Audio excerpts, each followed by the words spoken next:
Hey, back here on the Great Pumpkin on the home stretch. Paint's all done, detailed, looks pretty. Not bad for a garage paint job. Now, I'm not going to lie to you. It's not perfect. It has its little blemishes, but I'm going to tell you what, definitely looks a million times better than the car that rolled in here about a year and a half ago. But we're kind of down to now final assembly. Some of the little things here, finer details, little bits and pieces that maybe you do want to know, maybe you don't want to know. Have you ever tried to install an antenna on one of these cars before? Not overly complicated, but you have to wrestle it into here. With the car all assembled, well, it can be done. I'm going to get that taken care of yet today.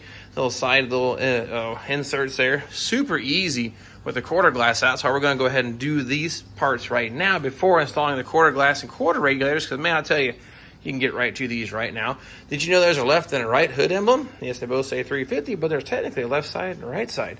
These little side markers, well, they have two styles of ground straps, depending on when, where, how, and what your car was assembled. I can't tell you which one's correct, which one's not, but I've seen both styles and I have them. So, but then we'll figure that out after a bit.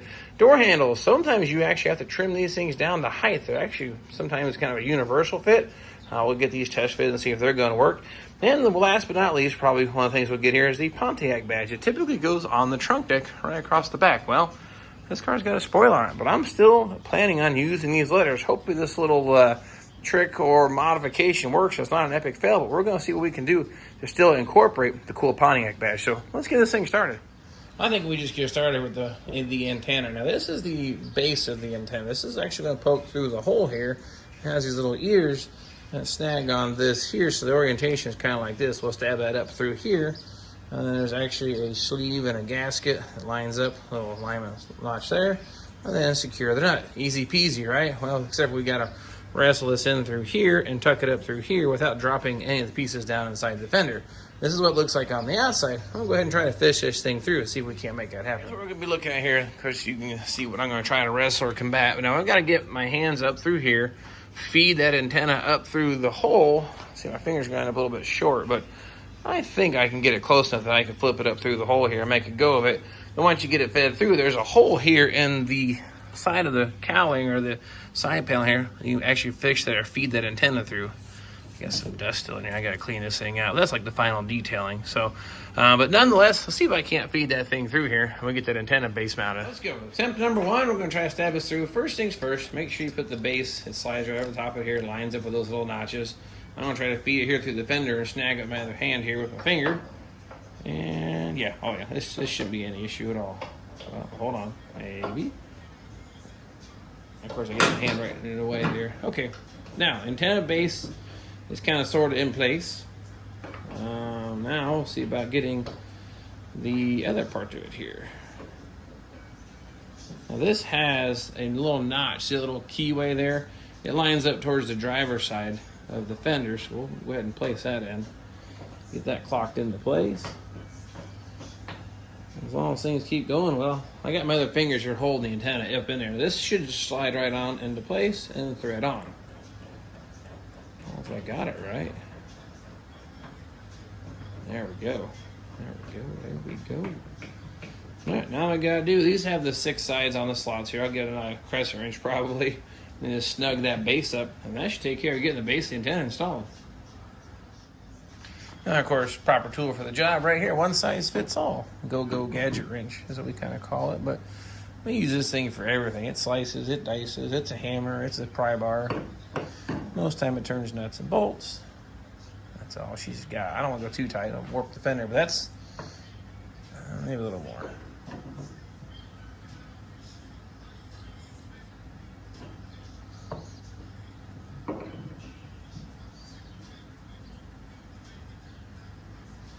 And of course, being careful not to scratch the paint is probably the key here. Okay, now the rest of the antenna is pretty self-explanatory. It has a collar type nut that slides down, put into place. And there we be, antenna. That wasn't too bad. I guess you'd say the antenna is installed, but the wire on the inside, it just kind of tucks down through the door jamb. I showed you where it goes. But once you get it fed through the hole here, you gotta come over top the kick panel, come inside the dash and end up somewhere close to that radio opening. So whenever I figure out what radio we're going to put in this thing here, if we do want to listen to the radio or the tunes, it should work. So I'll go ahead and feed this through, and antenna job is done. I got the antenna all squared. I think I'll work on these next. But this kit has a comprehensive kit, all of it together, minus it came with the red lens, but the actual back panel for the rear side marker lights. You have to recycle those, but normally they hold up pretty good. But one of these things just doesn't belong here. But if you can tell which one it is, bonus points. But nonetheless, let's grab a few of these here and start putting them in the recorder panel. Let's talk about these rear little side chrome trim insert pieces. Now, one of the things here to keep in mind, if you haven't installed the window regulator or glass yet, check this out. See how easy it is to get to those mounting holes? Now, I can reach right in here, straight shot, and get those all secure. Now, if you've got the window regulator, all that stuff installed, I'm not going to say you can't get those in, but it makes it a whole lot easier now if you're at this part of the process. So we'll start working those things into place.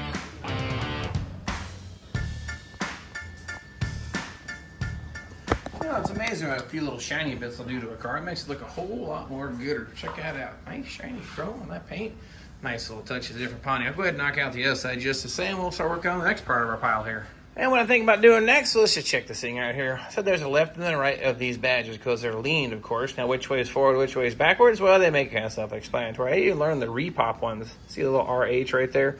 Well, that means right-hand side. So this side here, of course, right-hand side, it means passenger side. Everything is as for reference. I'm sitting in the driver's seat in the automotive world, so I can't put the nuts on the back side yet because I got to pick up the hood, and someone's using the fender and the hood as a workbench.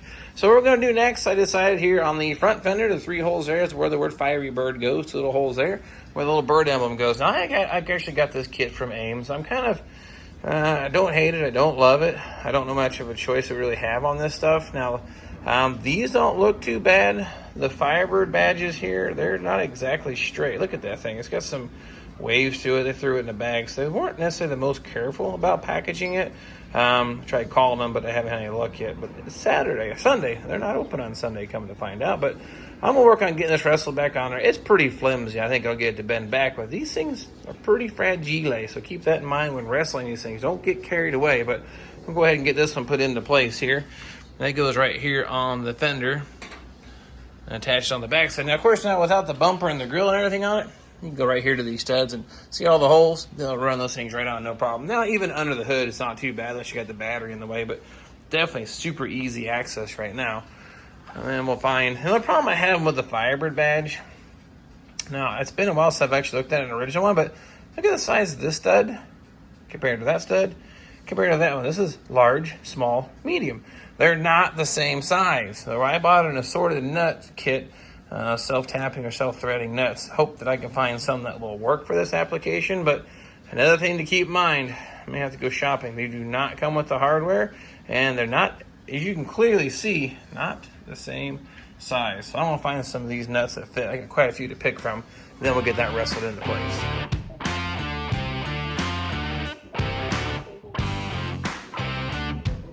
Let's see how bad this goes into place. Now, if you've painted the car, you may have to file the holes just a little bit in case there's some buildup of paint, but I think it's going to go. As I push it into place, surprisingly, it kind of bent back into shape. So I get the 3 nuts on the back side of that. That should be good. Again, this stuff's pretty soft. You don't want to get too carried away. It'll rip the studs right off the back of these little emblems.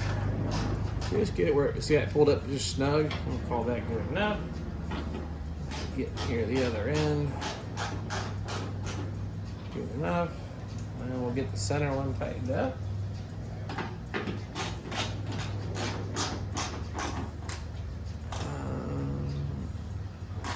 Gosh, yeah, I guess that works.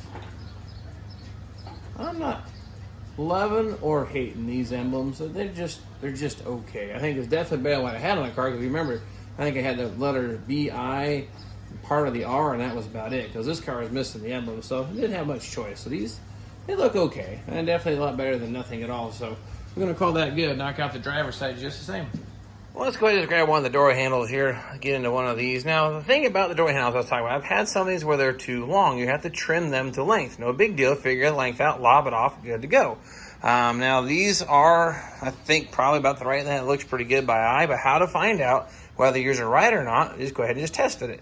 If it's too long, you go ahead and bolt it up. You'll find out you go to shut the door, it won't latch because it'll actually leave this part here depressed, which means that opens the door. So that's what you'll have to do. And there's obviously gaskets here, front and rear, but we're just going to dry fit this thing here first. Put it into place. Now, if this slides all the way in without any kind of a drag whatsoever, it's probably the right length. And of course, that fell right into place. So these do not need to be trimmed, but let's say if you get right about here and you start pushing the handle in and it feels like you're actually releasing the door, well, that's what's probably actually happening. In that case, you do need to cut it down. This, on the other hand, should be ready to go. And if I push this in, yeah, I'm actually hitting the latch. So this should be good. So I'll go ahead and get the gaskets all lined up, get the bolt started, and put this handle on.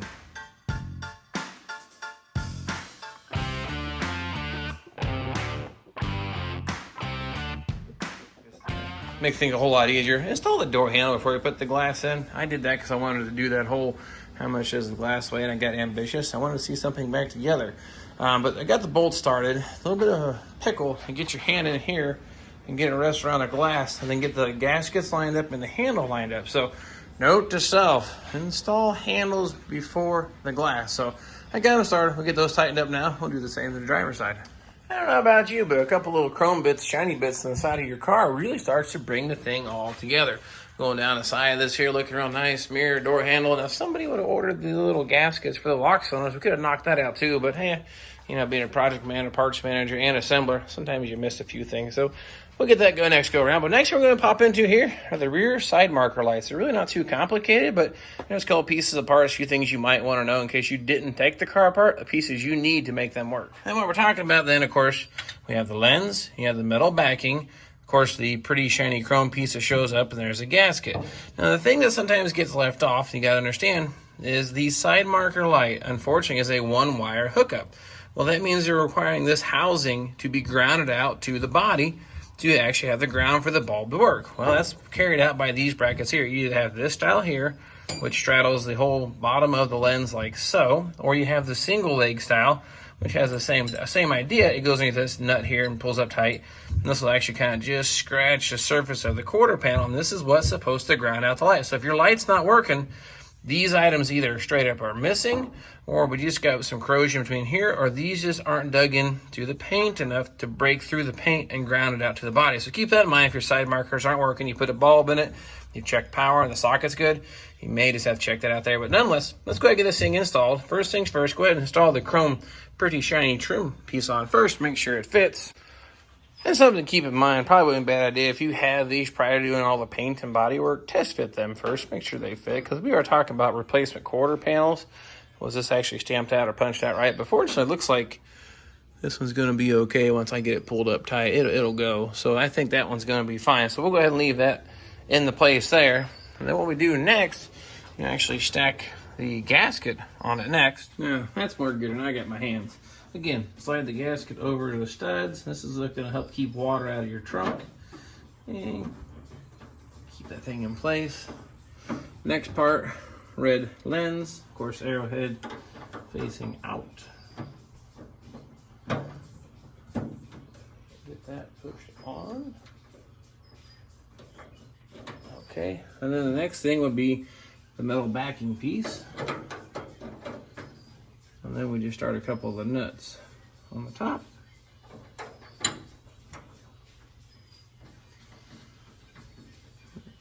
And on the bottom one, this is where that little ground strap thing comes into play. And I'm going to use this style of mine because I actually found both of these. Now the other one, I can't find it, but I probably have one somewhere in this garage, but don't have time to look for it. Once you get these all started, just run them down snug, and this is good. And of course, once I go to put the light bulbs and everything in, we'll do a bulb test and everything. If I have an issue, we'll go through diagnosing it, but you understand now what makes the thing work, so hopefully we don't have any issues.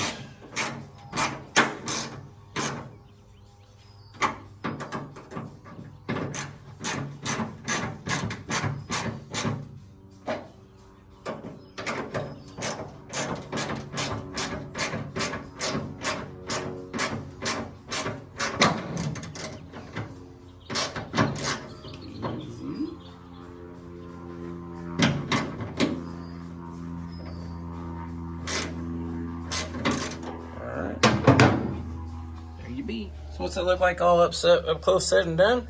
This should dig through the paint, should ground out. That's secure. 3 fasteners. Should be good to go. All right, so what's left, you say? Well, it looks like I have to pee, or there's no tachometer. I'm not sure which. Then we have the fuel door, a little birdie here. It goes on right here.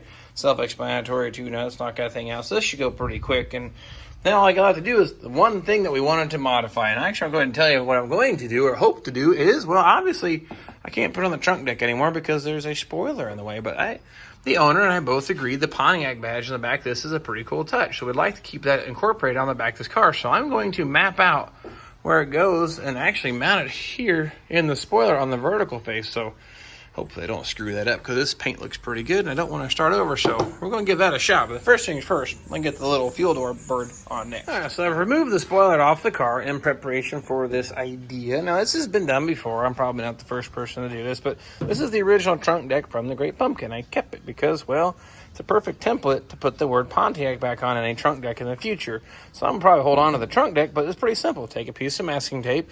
Fortunately, the T is dead center of the trunk deck. I measured that larger hole on the bottom for the T is like dead center. So that's our center point. So I'll be able to transfer that center line to the center line of our spoiler. So literally, I have a tape template. I did not punch the holes out. I've only marked them with a marker. And of course, you have 2 smaller holes just for alignment pin. So L is for little or whatever you want to use it for. But those are the ones I marked so I don't drill those holes out the wrong size. So I'm literally just going to peel this piece of tape off, transfer it onto the spoiler.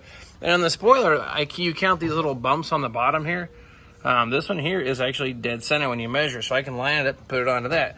Then what I'll do then is I'll drill straight through my template into the spoiler in hopes that this works. And if not, I've just ruined a perfectly painted spoiler. There we go. This is one of the uses for that green tape that I loathe. It's not super sticky, so it should transfer pretty easily. Now again, center line.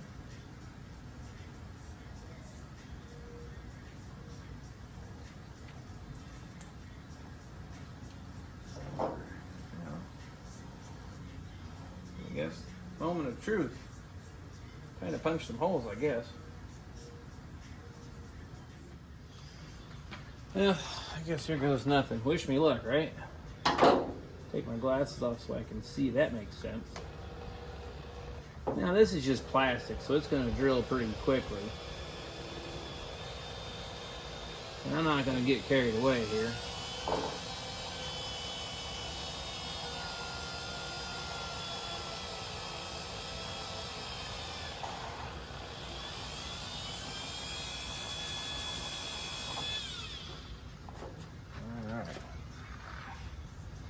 Just for grins and giggles. Is that big enough? Oh, yeah, that worked. That was a larger hole. I need to drill the smaller hole now. Let's see how that works. Now, you could actually probably drill these holes slightly large and give you a little bit of wiggle room for adjustability, but I want the exact same size of the studs. That might be a mistake, but we'll find out.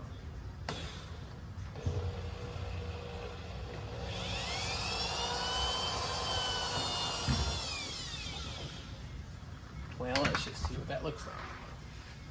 Now that I've put holes in the spoiler and ruined it, right? Oh. That lays on there flat. Actually looks okay. I think we'll go ahead and punch the rest of the holes. That's going to work.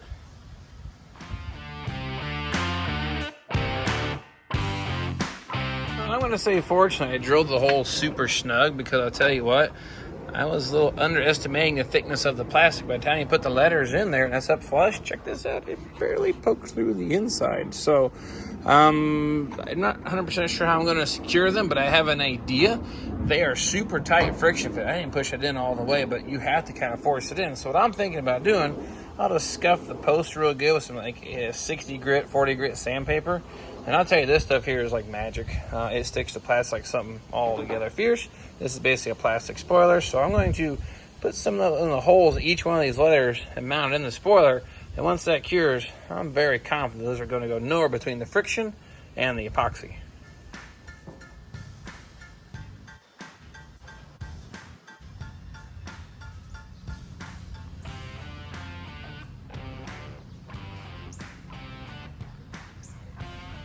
Yeah, so there you have it. Great Pumpkin's got some of its chrome bits back on the car, looking a whole lot more gooder. I was going to do the chrome rocker trim. Got it on order, but come to find out one of the sides, I don't remember which, is on back order. So no idea on fulfill date. So I'm not sure what we're going to do 100% on that. I don't want to take it off the jack stand. It's a whole lot easier to put the holes, tap the holes, get them glued back up, and put the rocker trim on while it's still up in the air. But I guess we'll see nonetheless. And I still have some rear bump stops on the axle, a couple small pieces, but the outside is about wrapped up. I'm probably going to do a video on the rear bumper, video on the front bumper and grills, and then we're going to jump in here to the interior. I know the headliner is a super hot topic that you guys like to see a whole lot more on. And then another thing here is kind of keep in mind, building these cars, and of course I have maybe done a couple of them.